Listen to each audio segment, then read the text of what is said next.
So today I'm going to be reading you a book. If you didn't know, it is Indigenous Peoples Month. November is. So I thought we would read a Native American legend from the Southwest. So this story is called The Legend of the Indian Paintbrush, retold and illustrated by Tommy DePaolo.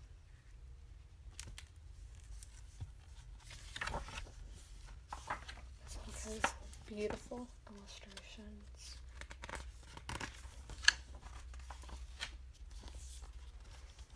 Many years ago, when the people traveled the plains and lived in a circle of teepees, there was a boy who was smaller than the rest of the children in the tribe. No matter how hard he tried, he couldn't keep up with the other boys who were always riding, running, shooting their bows, and wrestling to prove their strength. Sometimes his mother and father worried for him.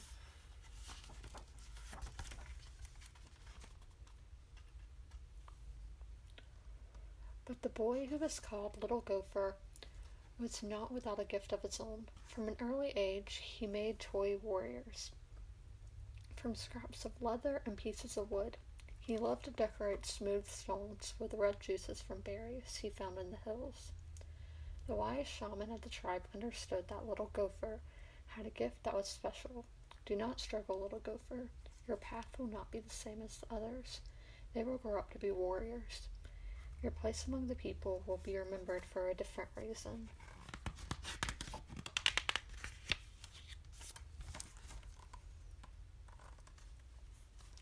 And in a few years, when Little Gopher was older, he went out to the hills alone to think about becoming a man, for this was the custom of the tribe, and it was there that a dream vision came to him. The sky filled with clouds. Out of them came a young Indian maiden and an old grandfather.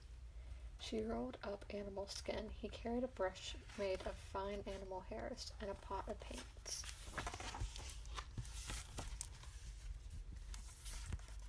The grandfather spoke. My son, these are the tools by which you shall become among your people. You will paint pictures of the deeds of the warriors and the visions of the shaman, and people shall see them and remember them forever. The maiden unrolled a pure white buckskin and placed it on the ground. Find a buckskin as white as this, she told him. Keep it, and one day you will paint a picture that is as pure as the colors in the evening sky. Beautiful.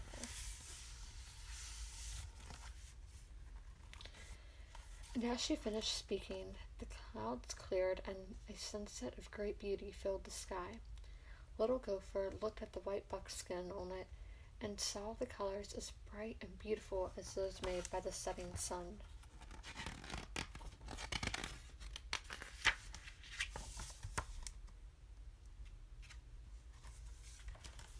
Then the sun slowly sank behind the hills. The sky grew dark, and the dream vision was over. Little Gopher returned to the circle of the people.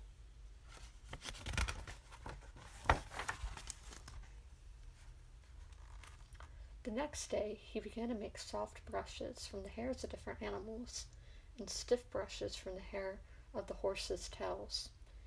He gathered berries and flowers and rocks of different colors and crushed them to make his paints. He collected the skins of animals which the warriors brought home from their hunts. He stretched the skins of wooden frames and pulled them until they were tight.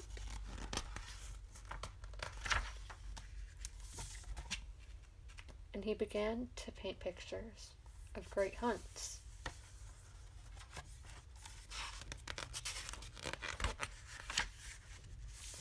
Of great deeds,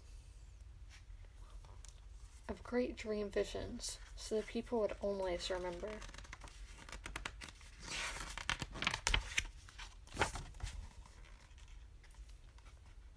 But even as he painted, Little Gopher sometimes longed to put aside his brushes, to ride out with the warriors. But always he remembered his dream vision, and he did not go with them.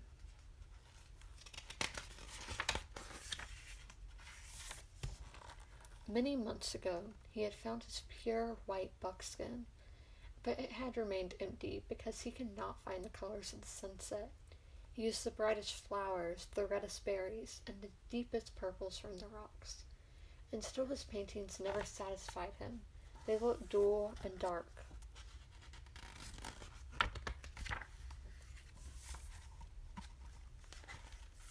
He began to go to the top of the hill each evening and look at the colors that filled the sky. To try to understand how to make them, he longed to share the beauty of his dream vision with the people.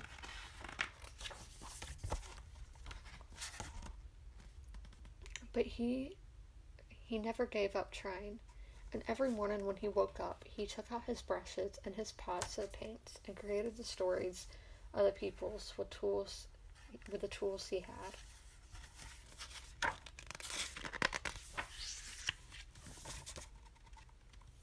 One night, as he lay awake, he heard a voice calling him.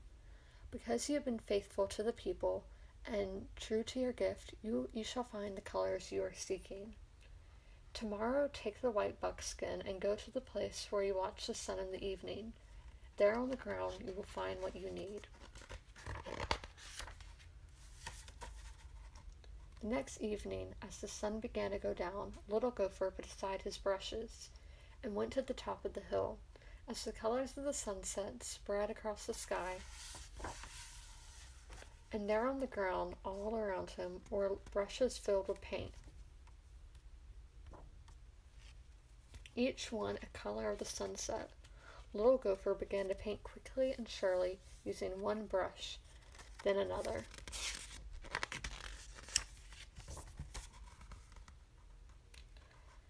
As the colors in the sky began to fade, Little Gopher gazed at the white buckskin. He was happy. He had found the colors of the sunset. He carried his painting down to the circle of people, leaving the brushes on the hillside.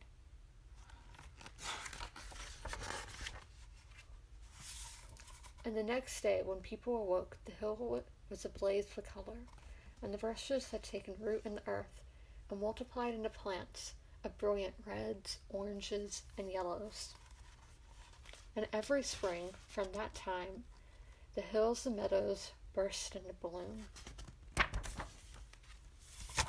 And every spring, the people danced and sang the praises of Little Gopher, who had painted for the people.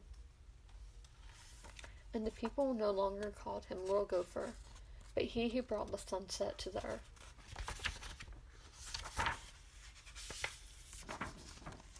And that's the story. And here we have an author's note.